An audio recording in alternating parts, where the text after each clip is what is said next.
मैं ज्योतिष का काम तो नहीं करता हूँ, परंतु कभी कभी ऐसा एक समय आ जाता है कि अपनी जानी हुई ज्योतिष विद्या का उपयोग करना पड़ता है और लोगों को सलाह देना पड़ता है। तो यही सलाह मैं आप लोगों को दे रहा हूँ कि आप ज़बरदस्ती किसी के ऐसे कहने पर कोई भी रत्न को आप अपनी उंगलियों पे धारण मत करिए, अन्यथा अर्थ का अनर्थ हो सकता है। ऐसा एक केस आया, तभी मैं आप लोगों को ये वीडियो बनाने के लिए मुझे मजबूर होना पड़ा। मैंने कई लोगों के हाथों में देखा है, गुरु अच्छा है, उनके कुंडलियों में मैंने देखा, उनके हाथों की हथेलियों में देखा कि गुरु ग्रह अच्छा है, परंतु फिर भी वो पुखराज पहने हुए हैं। ये जरूरी नहीं है महाराज कि गुरु उच्च का हो या गुरु ग्रह नीच का हो तो पुखराज पहन लिया जाए, जबकि रत्न शुभ फल देने के लिए अपनी शक्ति रखता है, तत्पर रहता है, परंतु अशुभ फल देने के लिए भी उसके अंदर बहुत क्षमता होती है महाराज। वो शुभ फल तो उतनी तेजी से नहीं दे सकता है रत्न, मगर स्टोन अशुभ फल बहुत तेजी से देता है। इसीलिए हम आप लोगों से एक रिक्वेस्ट कर रहे हैं कि ज़बरदस्ती या शौकिया आप रत्न को धारण न करें, क्योंकि रत्नों के नकारात्मक फल का सामना आप नहीं कर पाएंगे। इसलिए रत्नों को धारण करना चाहते हैं तो आप किसी अच्छे ज्योतिषी के पास जाएं, अच्छे ज्योतिषाचार्य से संपर्क स्थापित करें और उनको अपनी कुंडली दिखाएं और उनसे आप पूछें कि हम रत्न पहनना चाहते हैं तो हम कौन सा रत्न, किस धातु में, किस दिन हम इसको धारण करें। तो कुछ जो हमारी जानकारी में है महाराज, मैंने आपसे कह दिया पहले कि मैं ज्योतिषी नहीं हूँ, हाँ ज्योतिष विद्या जानता हूँ। तो हम आपको इसलिए बना रहे हैं कि आप सावधान हो जाएं, आप स्वयं देखें कुंडली के अनुसार। यदि आप ज्योतिषी के पास नहीं जा सकते हैं या नहीं जाना चाहते हैं तो हमारी कुछ बातों को सुन लें और खुद अपनी कुंडली को देख लें। आप ये देखें कि आपकी कुंडली में चंद्रमा 12वें या 10वें घर में तो नहीं है। यदि चंद्रमा आपकी कुंडली में 12वें या 10वें घर में है तो आप मोती कभी नहीं पहनिएगा, इसको ध्यान रख लीजिएगा। मैं केवल स्टोन के लिए बात कर रहा हूं। यदि राहु 12वें या 11वें या 5वें या 8वें या 9वें स्थान पर है तो कभी भी गोमेद नहीं पहनना चाहिए।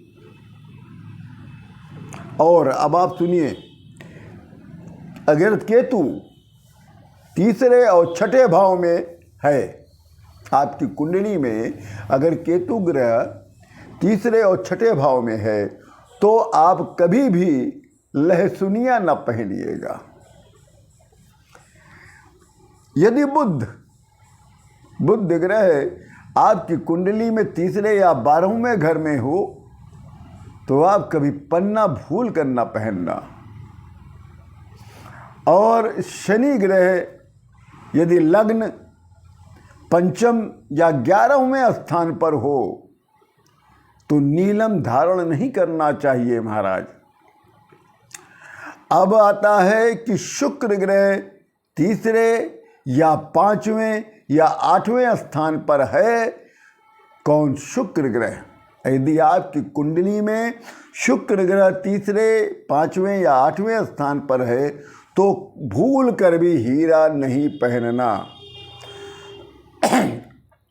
अगर धनु लग्न में, यदि गुरु लग्न में, यदि धनु लग्न में है और गुरु लग्न में है तो पुखराज या सोना केवल गले में ही धारण करिएगा। ये भी मेरी एक, आप सुन लीजिए, पॉइंट को नोट कर लीजिए।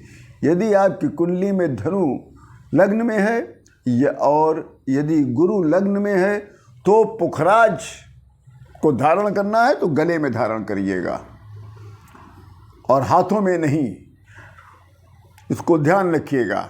ये में रत्न में जगाने की भी बातें होती हैं, बहुत सी बातें होती हैं महाराज। और अब हम आपको कुछ बातें बताएंगे। हमने आप लोगों की ऐसा केस आ गया जिसके लिए मुझे स्क्रिप्ट लिखनी पड़ गई। जब जातक की कुंडली में जिस ग्रह की महादशा चल रही है उसी के अनुसार रत्न को धारण किया जाता है। जब जातक की कुंडली में जिस ग्रह की महादशा चल रही है तो उसी के अनुसार रत्न धारण करना चाहिए। जैसे एक उदाहरण ले लीजिए कि जैसे जातक बृहस्पति की महादशा में पुखराज बिना किसी फिक्र के पहन सकता है तो इसकी अवधि 16 वर्ष की होती है। यदि आपकी बृहस्पति की गुरु ग्रह की महादशा चल रही है तो उसको पुखराज। यदि दो ग्रह आपसी के टक्कर में हो और उनमें शत्रुभाव उत्पन्न हो रहा हो तो दोनों ही ग्रहों के रत्न को एक साथ पहनना चाहिए।